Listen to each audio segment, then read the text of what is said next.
Ya, Bismillahirrahmanirrahim. Assalamualaikum warahmatullahi wabarakatuh. Mungkin saya izin share screen ya.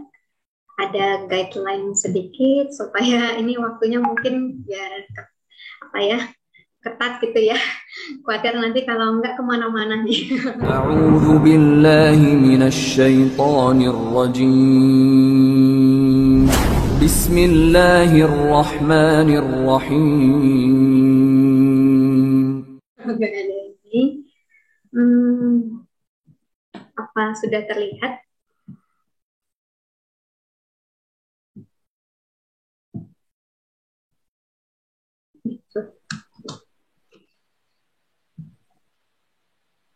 Sudah terlihat ya? Sudah. Oke, alhamdulillah. Iya, jadi alhamdulillah masih di bulan Muharram, masih dalam suasana hijrah ya, kalau ngomongin Muharram gitu ya. Dan saya dikasih tema nih sama panitia momen hijrah, saatnya hijrah kafah gitu. Nah, kalau ngomongin hijrah itu pasti kita semua udah pada tahu ya, banyak banget gitu ya.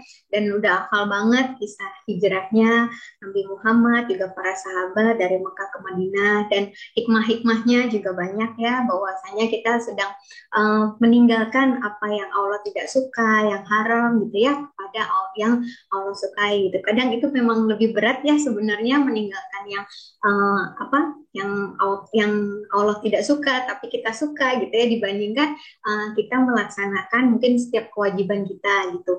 Kadang kita masih senang gitu dengan yang Allah tidak suka gitu. Kemudian juga ada hikmahnya, itu adalah hijrah itu tonggak berdirinya peradaban Islam ya, Masya Allah gitu. Dan artinya runtuhnya peradaban jahiliyah, juga ada dibilang pembatasnya yang hak dan yang batil gitu dan sebagainya gitu ya. Hijrah dibilang supaya lebih baik gitu, uh, ke arah yang lebih baik gitu. Dan hijrah itu nggak boleh sendirian, banyak ya seperti itu gitu. Harus bersama-sama gitu ya, harus berdampak gitu. Kalau hijrah baru buat diri sendiri aja, baru fisik aja gitu ya, itu belum sempurna gitu. Lebih sempurna ketika hijrah kita bisa memberi dampak buat orang lain. Nah, tapi kalau ini saya bicara, ini awan saya bukan ustazah, ini sharing pengalaman aja, sharing apa yang saya pelajari, yang saya dapat gitu. Dan ini kalau ditanya arti hijrah bagi diri saya sendiri, yaitu dari Quran surat Al-Baqarah ini ayat 257 ya. Ini pasti udah hafal buat zikir pagi petang juga ya. Ini Allahu waliyulazina amanu yukrijuhum minazulumat ilan nur gitu ya. Apa namanya, kenapa kok ini Allah pelindung orang-orang yang beriman, dia mengeluarkan mereka dari kegelapan kekafiran kepada cahaya iman dan seterusnya ya. Dan itu kenapa ini hijrah bagi saya, karena mungkin kalau ada yang belum tahu ceritanya, saya adalah seorang mualaf. Belum 2 tahun, baru dari 15 Maret 2020 lalu gitu ya. Mohon maaf nanti kalau nggak fasih juga ini makros-makrosnya gitu. Nah, kalau dibilang itu hijrah buat saya gitu dari kegelapan kesyirikan kepada cahaya tauhid, dari kegelapan kebodohan kepada cahaya ilmu gitu ya. Karena Islam itu betul-betul saya rasakan merupakan agama ilmu gitu ya, bukan agama rasa-rasa gitu ya, agama emosional gitu. Tapi benar-benar harus iman kita didasari oleh dalil-dalil yang jelas, baru kita beriman. Kita dipersilakan dulu, Islam itu agama yang fair ya, kita bersilakan dulu, berpikir dulu, ambil pelajaran dulu. Kalau masuk dalam logika kita, akal kita, silakan beriman gitu. Itu ya, Masya Allah gitu. Nah, dalam perjalanannya itu saya mendapat hidayah itu uh, dari sesuatu yang mungkin buat orang tuh aneh gitu ya. Di masa pandemi sekarang itu saya justru orang yang termasuk yang bersyukur dengan adanya pandemi gitu ya. bahkan suka kegeeran gitu. Saya pikir Allah sengaja rancangan ini buat saya. Kenapa? Karena 15 Maret 2020 itu hari bersejarah banget buat saya. Saya kembali ke fitrah sebagai seorang muslim. Saya bersyahadat gitu. Diawali dengan hal yang sepele gitu. Ketika saya lagi rapat di balai kota, kemudian saya nggak sengaja berjumpa seorang wanita muslim yang memakai niqab gitu kan. Dan di situ saya melihat kok ajaran Islam inline dengan kondisi saat ini gitu ya, dimana kita sekarang selalu suka harus pakai masker kan, kemudian nggak boleh jabat tangan dulu gitu, jaga wudhu ya, rajin cuci tangan kayak gitu. Nah dari situ muncul ketertarikan saya untuk mempelajari manfaat gerakan sholat, manfaat puasa sunnah, tapi secara kesehatan berhubung latar belakang saya di medis ya. Nah jadi belum sampai kepada fadilahnya, keutamaan itu belum gitu, baru dari manfaat secara kesehatan gitu. Nah sampai akhirnya ini mungkin kalau orang-orang dapat hidayah sebelum menikah gitu ya, kebanyakan gitu ya, saya ini posisinya sudah ibu dari 3 anak gitu.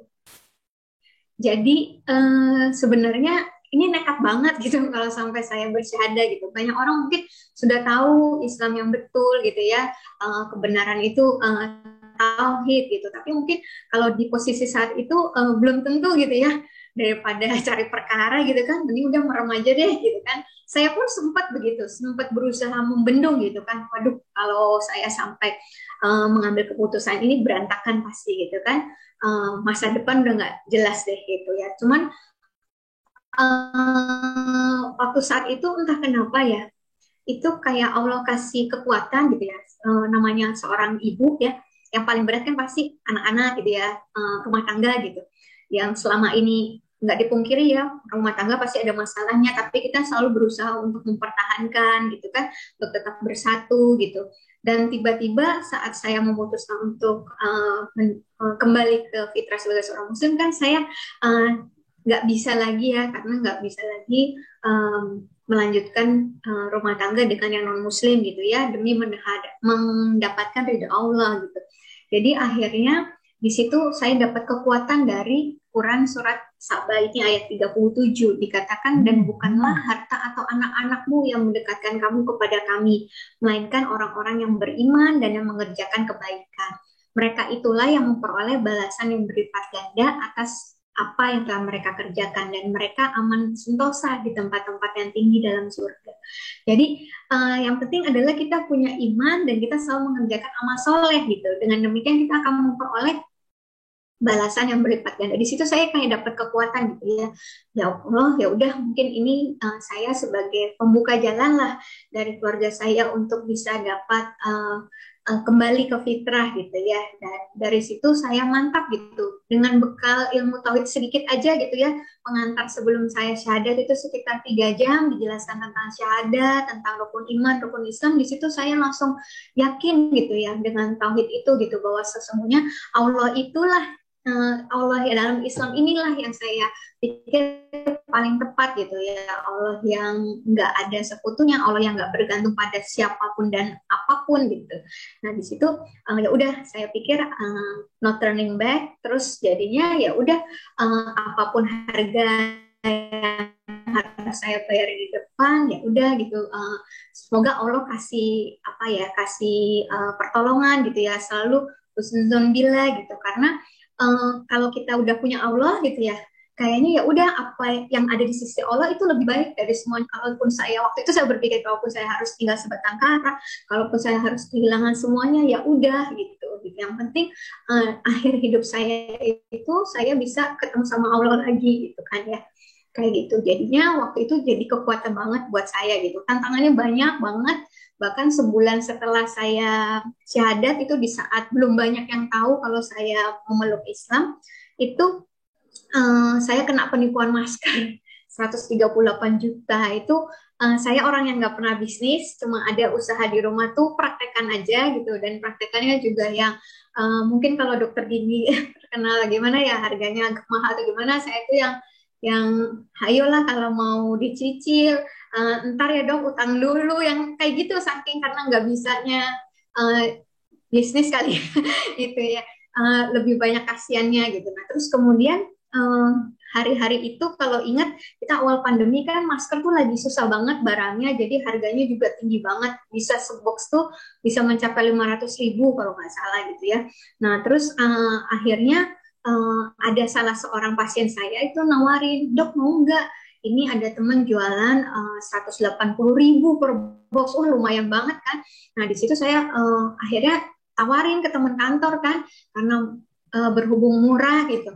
Saya nggak ambil untung 100 perak, 5 perak pun tuh nggak ambil untung, cuman berusaha koordinir aja gitu ya, nyatetin yang ini pesan berapa gitu, dan mereka udah saya kasih nomor rekening yang bersangkutan gitu yang jual, tapi nggak mau gitu karena kan kenalnya kenal saya, jadi mereka transfer ke saya.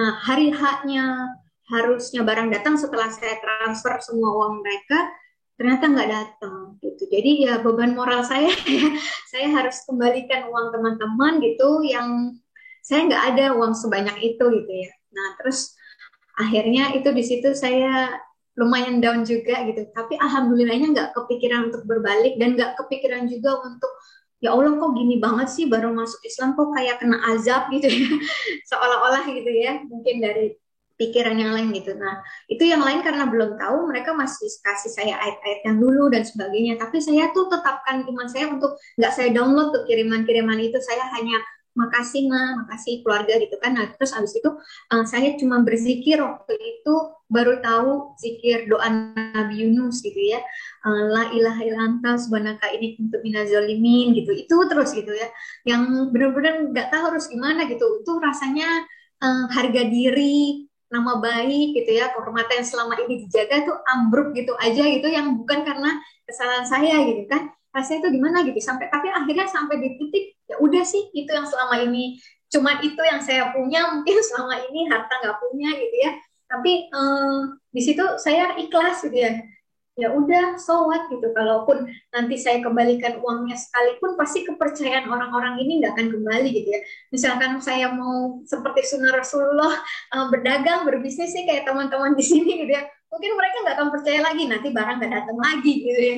Nah tapi ya udah gitu, saya terima itu semua sampai akhirnya saat itu juga lagi hari kejepit kalau nggak salah, mau pinjam uang di bank juga kondisi pandemi susah ya saat itu, jadi saya bingung kemana gitu, sampai akhirnya ada salah satu teman tuh yang akhirnya meminjamkan itu, masya Allah gitu, bahkan saya kasih sertifikat rumah saya untuk apa pegang gitu ya, kalau saya sampai dia kasih waktu sekitar sampai bulan Juli, itu April Juli beliau kasih waktu gitu karena beliau mau pakai di bulan Juli. Itu saya bilang ini pegang dulu sertifikat rumahnya, karena kalau saya nggak bisa bayar gadein aja gitu, dan dia nggak mau gitu ya, pegang aja kata itu masya Allah itu pertolongan Allah ya gitu. Dan uh, masya Allah juga teman-teman yang muslim tuh kebanyakan mereka nggak mau terima pengembalian dari saya, mereka menganggap apa nggak mau menyusahkan yang udah kena musibah gitu, padahal mereka saat itu belum tahu kalau saya sudah menjadi muslim. Itu masya Allah ya, kalau kita punya kepribadian seorang muslim itu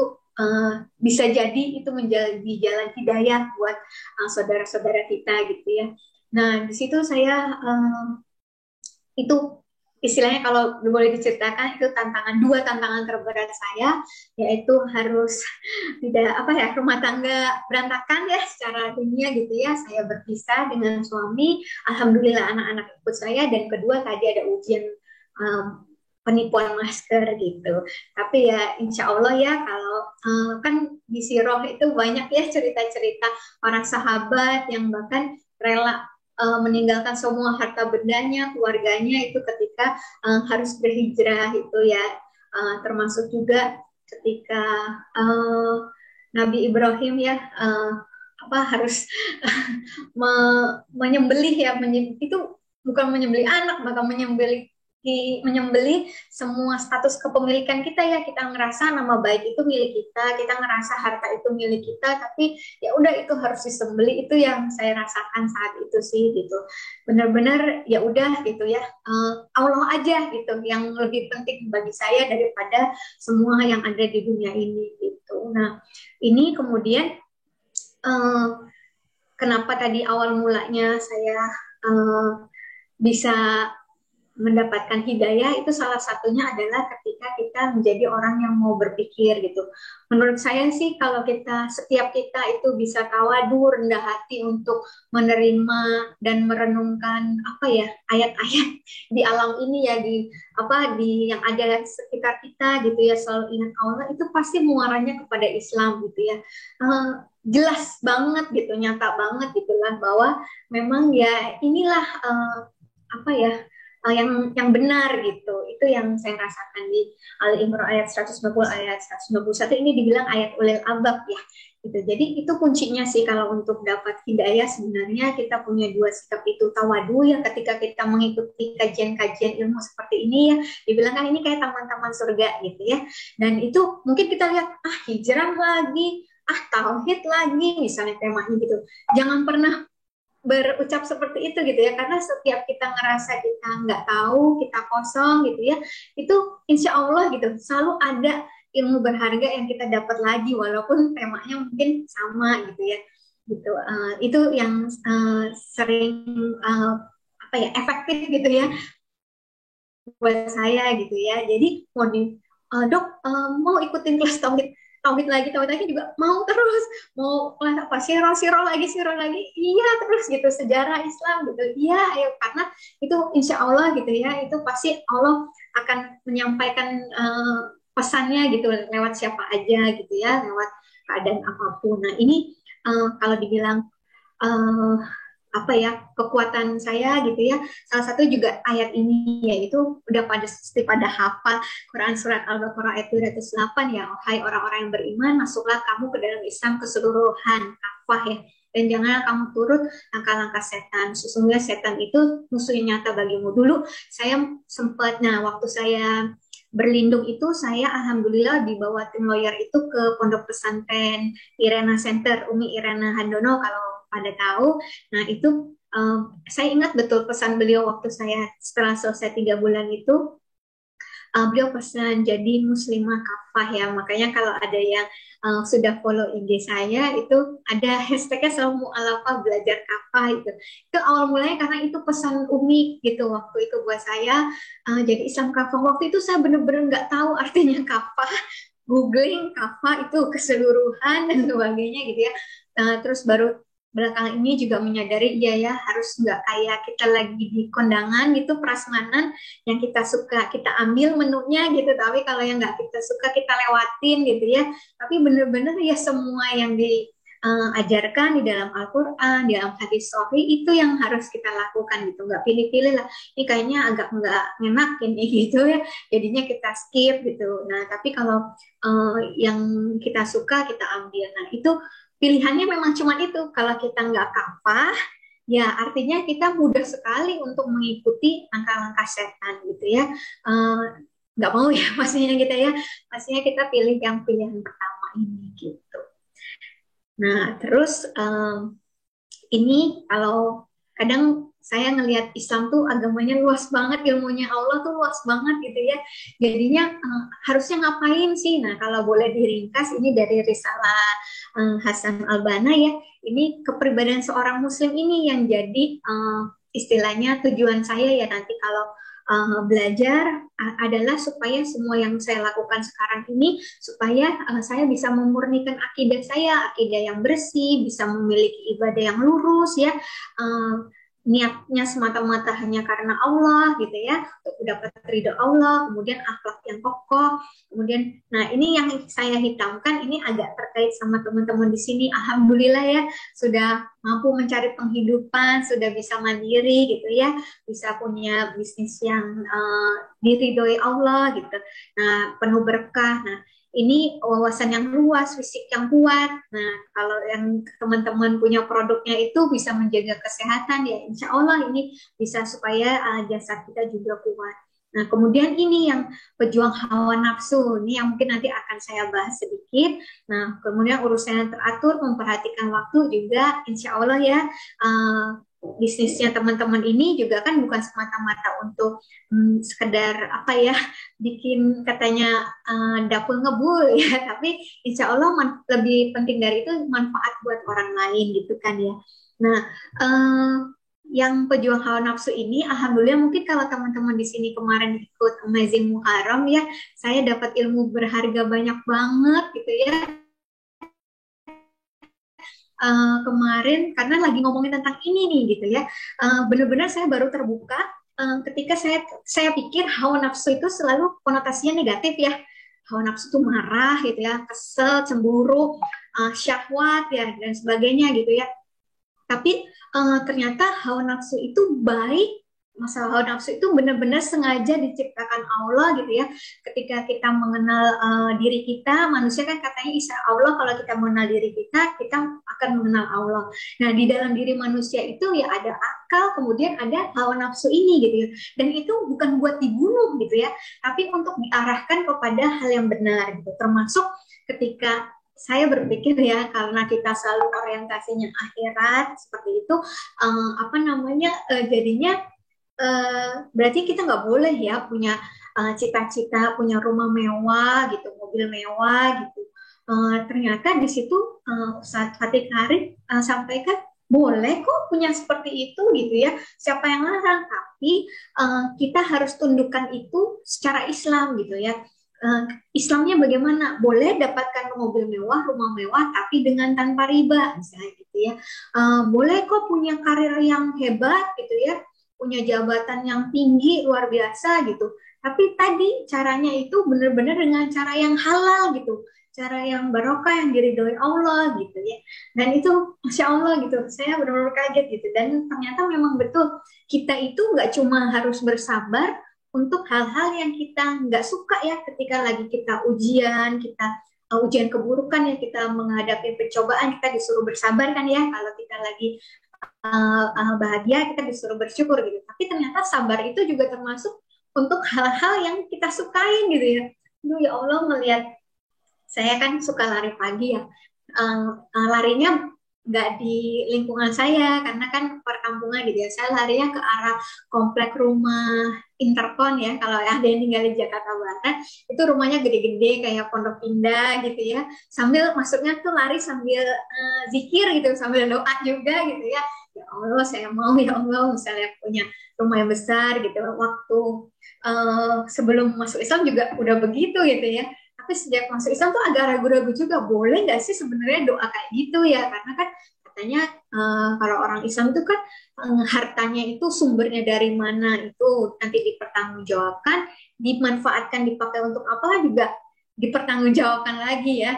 Itu jadi itu saya agak hati-hati sekali gitu. Waktu di pesantren sempat ditegur juga gitu sama anaknya Umi waktu itu. Saya pikir saya udah sederhana dengan punya sendal cuman warna putih apa ya, krem gitu sama hitam, saya pikir gitu. Terus sempat juga Kaici nanti kalau orang Islam itu apa namanya, nanti hartanya kayak tadi minta pertanyaan, kalau yang sering nggak dipakai mendingan disedekahin aja kayak gitu. Itu yang majleb banget gitu ya. Ternyata ya itu gitu, kita pakai seperlunya aja gitu, yang lainnya lebih baik untuk sedekah karena itu yang akan jadi bekal kita di akhirat, jadi amal jariah gitu ya, lebih bermanfaat buat orang. Itu yang mungkin kalau soal hawa nafsu ya. Dan ternyata satu lagi, kalau saya boleh share yang kemarin itu dibilang sebenarnya jihad yang besar itu yaitu jihad pejuang untuk hawa nafsu diri sendiri. Saya kaget juga gitu karena saya pikir jihad itu yang memerangi agama Allah itu yang lebih besar gitu. Mungkin ini boleh dibilang jihad lah, tapi jihad kecil saya pikir gitu. Tapi ternyata justru melawan diri sendiri ini justru termasuk jihad yang besar gitu ya. Masya Allah, karena emang kita sudah ngalamin sendiri ya gimana sebenarnya lebih susah naklukin diri sendiri gitu ya, daripada kita mungkin ngomong ke orang gitu. Nah, ini tujuan akhir kita yaitu pengen gitu ya nanti waktu udah sakaratul maut gitu, malaikat yang mencabut nyawa kita itu adalah yang bukan dengan cara yang susah gitu ya. Kenapa kita sih mau susah-susah gitu ya, mau hidup cuman buat tujuannya akhirat doang ya? Ini sebenarnya kan cita-cita saya ini sih gitu ya, sampai nanti sakaratul maut yang mencabut nyawa saya, malaikatnya berkata, jiwa yang tenang, kembalilah kepada Tuhanmu dengan hati yang puas lagi diridhoinya gitu ya.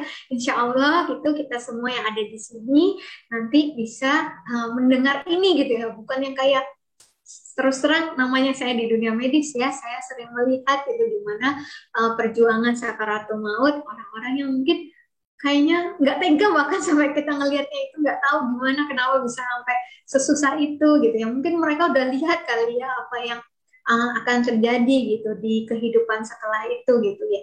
Itu yang saya doa saya itu ini gitu ya. Kita doa kita semua pastikan ingin husnul khotimah gitu ya.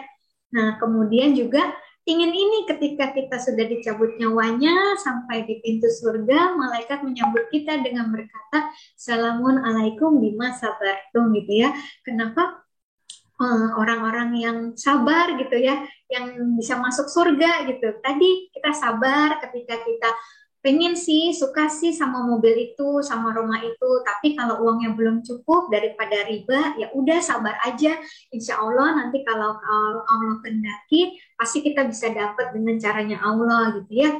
Maka alangkah baiknya tempat kesudahan itu gitu. Nah, tadi kalau boleh saya kelupaan tadi yang pertama itu dibilang yang tadi dia mengeluarkan kita dari kegelapan kepada cahaya itu kan ilan nur gitu ya, dibilangnya nur itu cahaya yang cuma satu gitu, bukan anwar tuh cahaya kumpulan cahaya ya, bukan ilan anwar tapi ilan nur gitu. Jadi memang cahaya itu kebenaran itu ya cuma satu gitu ya, nggak bisa ada banyak. Sebaliknya kesesatan itu, kebatilan itu banyak banget gitu ya.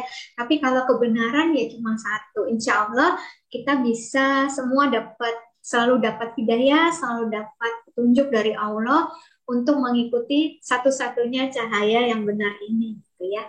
Dan ini untuk supaya kita bisa terus istiqomah, yang pertama ini pastinya hijrah kita dasarnya semuanya itu kan harus dari niat ya. Amalan terbaik itu ya ketika niatnya betul gitu ya, juga caranya betul gitu ya. Nah ini dari sahabat Umar bin Khattab pernah berkata, Rasulullah bersabda, sesungguhnya sahnya amal-amal perbuatan adalah hanya bergantung kepada niatnya. Dan sesungguhnya setiap orang hanya akan mendapatkan apa yang diniatinya. Barang siapa hijrahnya adalah karena Allah dan Rasulnya, maka hijrahnya dicatat oleh Allah dan Rasulnya. Dan barang siapa hijrahnya karena untuk mendapatkan dunia atau menikahi wanita dan sebagainya, maka hijrahnya adalah dicatat sesuai dengan tujuan hijrahnya tersebut. Nah, sayang banget gitu kalau kita udah hijrah total, tapi niatnya itu buat sekedar dunia gitu, terlalu rugi gitu kalau kita hanya hijrah untuk urusan dunia gitu ya. Memang betul sih dibilang kan di Quran surat Muhammad ayat 7 kalau barang siapa yang menolong agama Allah, niscaya Allah akan menolongnya dan menetapkan kedudukannya. Itu juga jadi ayat favorit saya, jadi ayat motivasi saya ya. Kalau sekarang insya Allah alhamdulillah dimudahkan Allah untuk terlibat dalam berbagai syiar dakwah, walaupun saya ilmunya masih cetek banget, minim banget gitu ya. Dengan apa yang ada aja keterbatasan saya itu, kalau Allah masih kasih kepercayaan, kasih kesempatan, ya itu aja gitu. Niatnya cuma supaya Allah bisa menolong saya. Karena sebenarnya kan kalau kita pikir-pikir, ngapain agama Allah ditolong gitu ya, karena Allah juga nggak butuh pertolongan kita gitu kan, yang justru yang butuh pertolongan itu kita gitu. Nah pertama itu pastinya dari niat ya, segala sesuatunya, karena Islam itu juga saya lihat adalah semua aktivitas kita itu ya bernilai ibadah gitu. Mau sikat gigi ada doanya, mau pakaian, mau ngaca, mau bercermin gitu kan, itu ada doanya gitu. Masya Allah gitu. Mau masuk kamar mandi, masuk pasar, itu ada doanya. Itu ya benar-benar saya baru tahu artinya hidup kita tuh untuk beribadah. Ya tadi ya ternyata gitu. Kalau kita mengucapkan bismillah gitu ya, mengucapkan sebelum melakukan segala sesuatunya semua diniatkan karena Allah gitu. Nah ini kemudian juga dibilang ya, salah seorang sahabat tuh pernah bertanya gitu, wahai Rasulullah, siapa manusia yang paling cerdas? Dan ternyata Rasulullah menjawab itu yang paling banyak mengingat mati. Nah, kemudian karena kenapa? Kalau dia ingat mati, pasti dia juga akan paling baik dalam mempersiapkan kematiannya. Itulah orang-orang yang paling cerdas. Nah, ini juga yang disampaikan Ustaz Fatih Karim gitu ya. Kalau itu buat beliau itu tips yang paling ampuh gitu ketika mungkin semangat lagi down, badan kurang fit dan sebagainya, beliau ambil tuh kain kafan, secari kain kafan yang ada di lemari bajunya, katanya yang bau ada parfum bau melatinya. Nah di situ langsung ya Allah, mungkin ini jadi kajian terakhirku, mungkin ini jadi sholat terakhirku, mungkin ini jadi baca Quran terakhirku. Nah di situ jadi kita biasanya langsung cepet banget untuk balik lagi gitu ya, keimanannya gitu ya, karena manusia emang tempatnya lalai ya, tempatnya gampang futur, gampang kufur gitu ya. Nah, ini kemudian yang lainnya kita ini saya rangkum dari beberapa guru ya, dan berusaha saya amalkan juga, yaitu kita berusaha untuk selalu ingat kalau kita tuh diawasi sama Allah gitu. Ada CCTV 24 jam gitu yang selalu ngawasin kita gitu ya. Kalau kita pas lagi diliatin orang aja kita berusaha jaim ya, berusaha bersikap baik gitu. Gimana kalau yang ngeliat kita itu Allah gitu ya? Kalau gimana kalau yang ngeliat kita nggak usah belum Allah nih, yang masih kelihatan gitu ya? Kita diundang ke istana gitu, apa kita mau cengengesan gitu ya? Nah kayak gitu kan nggak mungkin gitu ya, dan kita nggak mungkin juga sholat asal-asalan gitu, karena kita selalu diawasi Allah gitu. Dan tadi kita harus pastikan kita tahu indahnya tempat yang kita tuju. Kita juga selalu pengen kan dapat surga yang terbaik, yang tertinggi gitu ya. Dan kalau kita tahu kan katanya kalau yang mau tingkatan kita di surga itu nanti sesuai tingkat hafalan kita gitu kan. Dan itu jadi motivasi juga untuk hafalin Quran ya gitu. Apa namanya, umur berapapun nih mulainya, kayak saya hampir umur 40 gitu baru ngafalin Quran. Kemudian mungkin nggak ya, tapi udah kan katanya kalau kita berniat untuk suatu kebaikan, Allah sudah suruh itu dicatat gitu kan. Tapi sebaliknya kalau kita berniat buruk, Allah minta malaikat untuk catatnya kalau kita akhirnya melakukan gitu. Tapi kalau kebaikan kita baru niat aja, itu sudah insya Allah Allah catat. Dan apalagi kalau kita amalkan, benar-benar lakukan gitu ya, pahalanya tentu berlipat gitu. Jadi saya nggak mulu-mulu juga gitu, saya ya berusaha mengitarkan, hafalkan gitu semampu saya, sebisa saya gitu. Tapi memang betul-betul kita siapkan gitu ya, kita buat targetnya, kita buat rancangan waktunya gitu. Tapi ya selebihnya ya kita serahkan sama Allah gitu ya, karena kita nggak ada tujuan lain, bukan untuk dapat validasi dari orang gitu, dapat pujian dari orang gitu, wih hebat sudah hafal 5 juz atau hafal 30 juz gitu ya, bukan itu yang kita cari, tapi kan semata-mata validasi dari Allah, ridho dari Allah gitu ya. Nah itu kemudian juga kita ikutin aja panduannya itu lengkap, semua ada di dalam Al-Quran. Kan banyak dibilang ya di Al-Baqarah awal ya, bahwa kitab ini, Al-Quran ini adalah petunjuk bagi orang-orang yang bertakwa gitu. Dan orang yang beruntung adalah orang yang mendapat petunjuk ya. Kita aja happy ya kalau misalnya waktu zaman dulu sekolah, kalau guru kasih kunci jawaban gitu ya, itu seneng banget dapat kisi-kisi ya gitu kan. Kita seneng banget gitu, pede banget waktu menjalani ujian gitu kan. Nah, semua seperti itu sih kalau saya bayangin. Kalau kita juga, saya nggak hafal jalan gitu ya, kalau saya udah dapat buka maps terus dibilang, oh di sini macet, lewat sini aja gitu kan, kita juga senang ya, alhamdulillah bisa nyingkat waktu berapa menit misalnya kayak gitu. Itulah, apalagi kalau hidup ya, kalau kita kan, kalau kita udah tahu tempat yang kita tuju tuh indah gitu ya, kita meninggalkan untuk sesuatu yang berharga, yang walaupun kita suka gitu, yang kita suka, tapi kita tinggalkan untuk yang lebih berharga gitu. Kalau kita tahu itu, pasti kita semangat banget untuk kejar kan, termasuk ketika itu kita akan berusaha kalau bisa lebih cepat nyampe, lebih bagus gitu kan, dan kita nggak mau buang-buang waktu muter-muter gitu kan. Nah shortcutnya, petunjuknya itu semua ada di situ. Dan ini kemarin saya masih nulisnya tadabbur Quran aja gitu, tapi ternyata semalam tips lagi dari Ustadz Fatih Karim mungkin yang bisa saya bagi di sini. Kalau kita mau semangat lagi tadi, selain ingat mati, cium kain kafan. Itu satunya lagi yaitu kita sering-sering baca sirah gitu ya, baca teladannya para sahabat gitu, dimana mereka yang orang yang hartanya banyak sekalipun gitu ya, kita malu gitu ya. Mereka yang sudah dijanjikan surga bahkan oleh Allah bisa ibadah dengan sesempurna itu, dengan segenap hati itu gitu. Sementara kita yang belum pasti gitu ya ujung akhir hidup kita tuh seperti apa gitu, tapi masih males-malesan gitu, masih kadang apa ya, cuman di lisan aja tapi hati nggak ikut gitu, nggak menghadirkan Allah gitu ya. Itu mudah-mudahan tips itu juga bisa efektif buat teman-teman di sini gitu ya.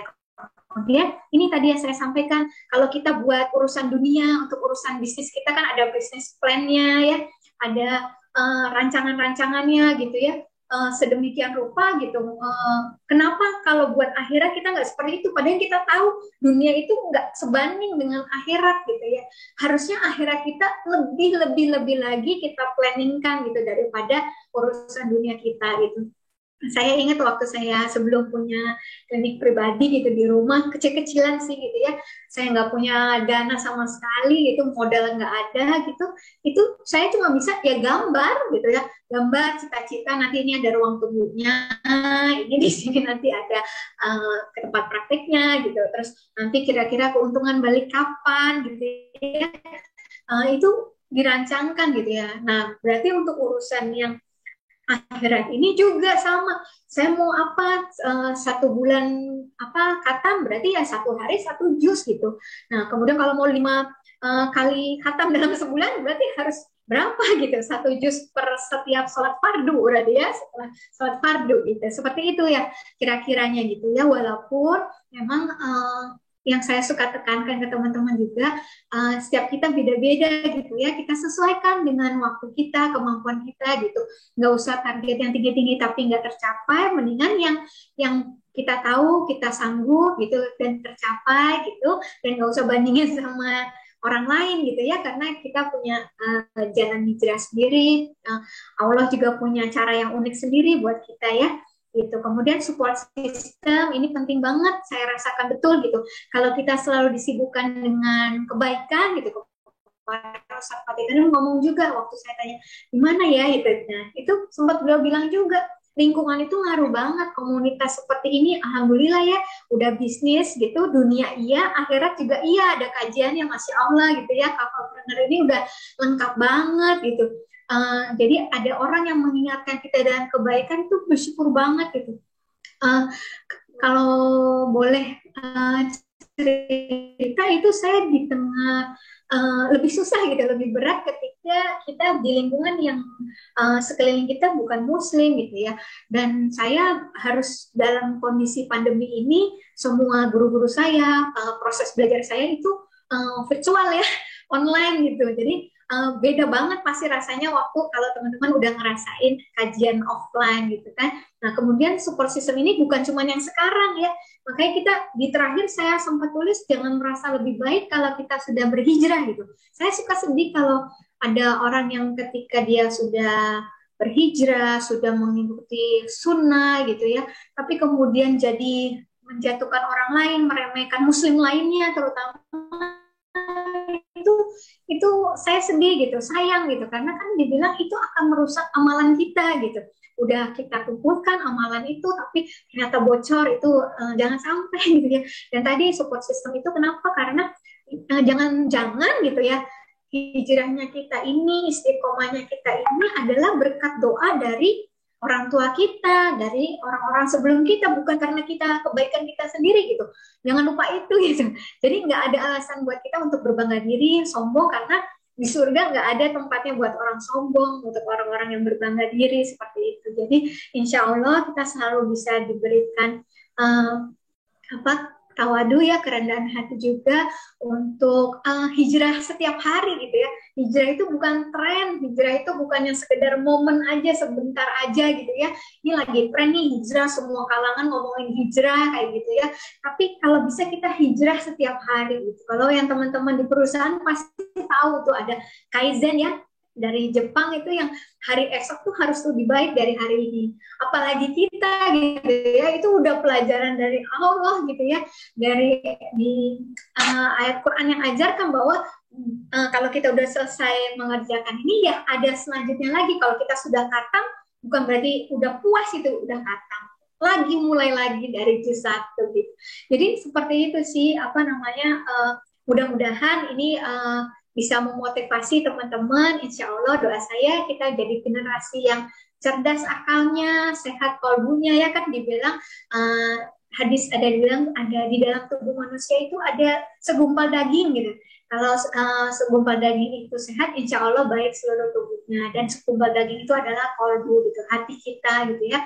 Dari hati ini insya Allah akan terpancar gitu ya dalam sehari-hari gitu.